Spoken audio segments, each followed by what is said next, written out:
بلتستان تاریخ و ثقافت کے زیر اہتمام تاریخی دستاویزی فلموں کے تسلسل میں دوسری تاریخی اور تحقیقی دستاویزی فلم کھرپوچو کو سکردو میں منعقدہ خوبصورت تقریب میں ریلیز کر دیا گیا۔ گلگت بلتستان کے ترقیات و منصوبہ بندی کے وزیر راجہ ناصر علی خان مہمان خصوصی تھے۔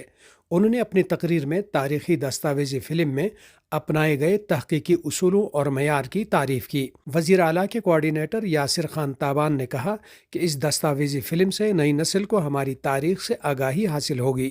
مسلم لیگ نون گلگت بلتستان کے ترجمان اشرف صدا نے کہا کہ ہماری تاریخ، تہذیب و ثقافت اور تمدن کے تحفظ کے لیے یہ کاوشیں لائق تحسین ہیں۔ خطے کے نامور محقق و مورخ محمد یوسف حسین آبادی نے کہا، خطے کی تاریخ کو محفوظ کرنے کے ہماری جدوجہد ماضی کی طرح جاری رہے گی۔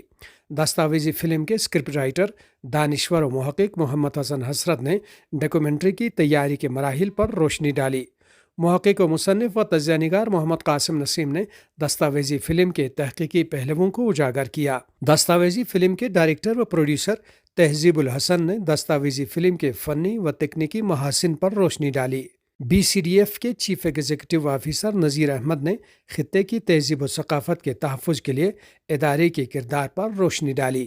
تقریب میں علم و ادب، فن و ثقافت اور سیاست کے شعبوں کے علاوہ خطے کی سرکردہ مرد و خواتین شخصیات نے شرکت کی، جنہوں نے دستاویزی فلم کے معیار کی تعریف کرتے ہوئے تہذیب الحسن کی کاوشوں کی تعریف کی۔